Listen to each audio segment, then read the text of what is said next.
Nggak kehitung lagi deh udah berapa kali aku bikin cemilan yang satu ini. Saking mudah dan gampang cara bikinnya, aku sampai bikin bolak-balik terus. Ini tanpa oven dan juga tanpa mixer. Ayo langsung aja kita bikin. Kentang yang udah matang langsung aja dihaluskan pakai garpu kayak gini. Terus tambahkan dengan susu, garam, lada bubuk, dan tinggal diaduk aja sampai kecampur rata. Nah, untuk bahan kulitnya tuh simple aja. Ada tepung terigu, garam, minyak, terus tambahin juga dengan susu. By the way, ini susunya udah aku tuang ya. Tadi pas ngerekam tuh ternyata aku lupa pencet tombolnya. Kalau udah ya tuh tinggal kalian aduk aja sampai kecampur rata kayak gini. Kalau udah seperti ini kita bulatkan, terus ini bakalan kita tutup dan diamkan selama 30 menit. Tujuannya biar tekstur adonan tuh lebih lembut kayak gini. Nah, kalau udah ini tinggal kalian pipihkan aja. Kalian boleh jadiin satu. Kalau di sini aku mau bikin yang versi mini aja. Jadi adonannya tuh aku bagi jadi 4. Kemudian aku beri dengan keju mozzarella. Di atasnya tinggal dikasih aja dengan campuran kentang tadi. Kemudian tinggal diberi lagi dengan keju mozzarella. Kalau mau hasilnya tuh molor banget, kejunya tuh harus banyak. Tutup sampai rapat, kemudian dipipihkan seperti ini. Dan kalau udah semuanya selesai dibentuk, ini tinggal kalian tata aja di atas pan kayak gini pakai api yang sangat kecil. Ini panggangnya memang agak lama biar matangnya tuh benar-benar cakep. Nah, buat bikin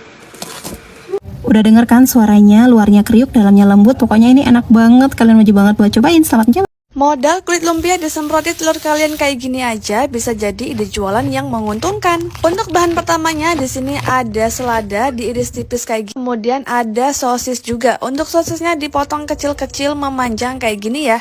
Dan bintang utamanya di sini ada telur ya. Pecahkan 3 butir telur kalian kayak gini, tambahkan garam, penyedap rasa, dan juga tambahkan air minum sebanyak 9 sendok makan. Aduk rata sampai tercampur, kemudian pindahkan ke dalam sebuah botol ya. Aku pakai botol bekas minyak kayak gini. Kemudian ditutup rapat, jangan lupa dibolongi tutupnya. Lanjut lelehkan margarin ataupun mentega, kemudian masukkan sosis yang udah kita iris, tambahkan bumbunya, cuma simple, garam dan ada bubuk aja, masak sampai layu, sisihkan. Dan di sini kita mau lelehkan margarin lagi, kemudian tambahkan kulit lumpia, semproti dengan telur yang udah kalian kocok tadi. Jangan lupa dibalik kayak gini, kemudian tinggal masukkan dengan sosis, selada, saus sambal, saus mayones, dan juga lada hitam. Kalau udah tinggal digulung-gulung gini aja udah jadi guys. Nah, simple banget kan? Ini belum banyak yang jual, jadi kesempatan emas banget buat kamu cobain guys. Ini namanya marsotel, martabak sosis telur, atau bisa juga dibilang kebabnya wong Jowo. Chicken nugget homemade kesukaan anak-anak yang rasanya meaty banget. Ini tuh lebih hemat dari yang kalian beli di supermarket. Supaya chicken nuggetnya wangi maksimal, ini aku mau goreng dulu bawang merah. Dan minyaknya juga ini nanti kita akan pakai. Biarkan dingin. Siapkan roti tawar, rendam dengan susu. Atau kalian bisa juga pakai breadcrumbs kering. Sama ya, direndam juga dengan susu. Untuk ayamnya aku campur paha file dan juga dada file. Supaya teksturnya tuh lebih padat tapi nggak seret. Dan bahan aromatiknya ini wajib ya. Supaya rasa chicken nuggetnya tuh nggak kalah sama yang di supermarket. Blender hingga lengket, lalu tambahkan roti yang sudah direndam dan juga bahan-bahan lainnya. Blender kembali hingga merata. Untuk membentuknya ini aku mau bentuk abstrak aja ya, pakai piping bag, atau kalian bisa juga bentuk manual pakai tangan yang sudah diolesi dengan minyak. Kalau kalian mau pakai cetakan atau mau dikukus dulu semua adonan baru udah matang dipotong-potong juga itu bisa banget. Nah, kalian bisa juga bentuk adonan nuggetnya ini dalam keadaan mentah, tinggal ditepungin aja supaya nggak lengket.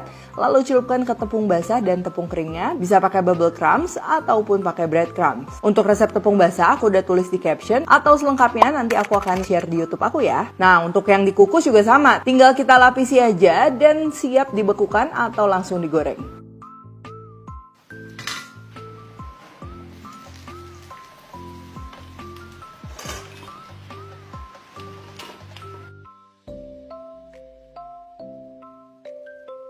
Di rumahku wajib banget nyetok pangsit alias wonton ayam ini di freezer karena anak-anak tuh suka banget, pasnya lebih ekonomis ya daripada beli di luar. Supaya pangsit ekstra wangi dan nutupin aroma amis ayam, ini aku bikin dulu minyak bawang merah yang tinggal kita goreng aja seperti ini hingga kering.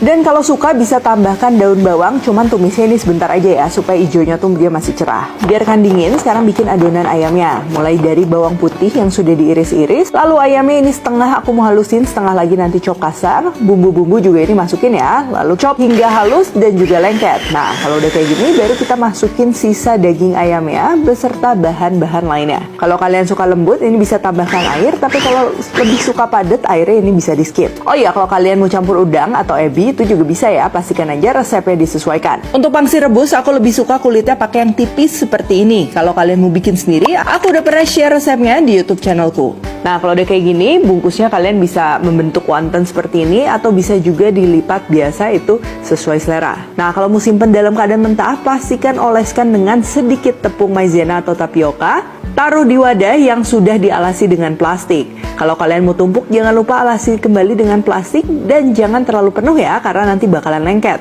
Untuk penyajian, ini bisa dikukus ataupun direbus.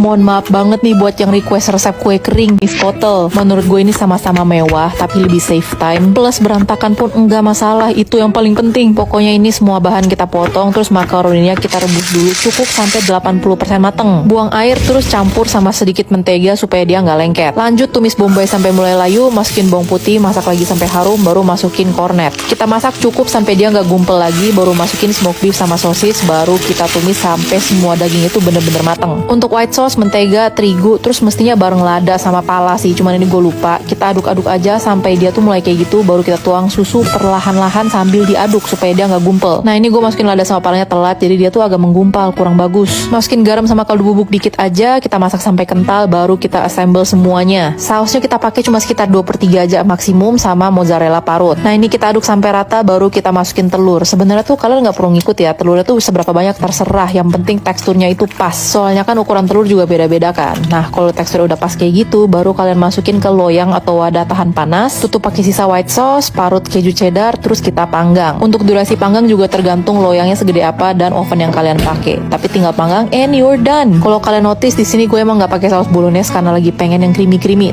Sejak kapan kalian tahu kalau bikin steak enak sendiri di rumah itu nggak pakai mahal? Ini ngeditnya aja jadi pengen makan lagi. Beneran bisa seenak itu walaupun bahan-bahannya ekonomis. Sebenarnya ini rahasia sih, pengennya jadi bahan jualan. Tapi karena mager ya udahlah, share resepnya aja. Iris tipis dada ayam, kasih garam, lada, rosemary dan thyme. Menurutku rosemary dan thyme itu penting, tapi kalau nggak ada nggak apa-apa pakai lada sama garam aja. Kalau udah dibumbui semua, kita cuekin aja ayam yang tadi sambil kita buat sausnya.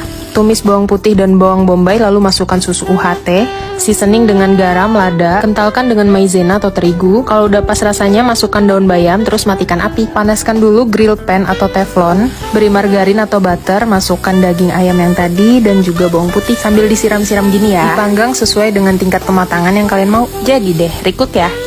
Ada nggak sih yang pengen bikin Japanese cheesecake sendiri di rumah, tapi takut gagal apalagi kalau bahan-bahannya mahal? Kalau gitu resep ini tercipta untuk kalian. Meskipun dibuat dari bahan-bahan yang ekonomis, tapi rasanya tetap nggak kalah enak sama yang pakai cream cheese dan butter. Hasilnya lembut dan ngeju banget. Langsung ke cara buatnya, campurkan susu dengan keju cheddar yang udah diparut. Masak dengan api kecil aja sampai semua bahan larut. Matikan kompor, selagi panas masukkan margarin. Aduk sampai semua bahan menyatu dan diamkan hingga suhu ruang. Campurkan kuning telur dan vanila. Untuk putih telurnya disisihkan dulu.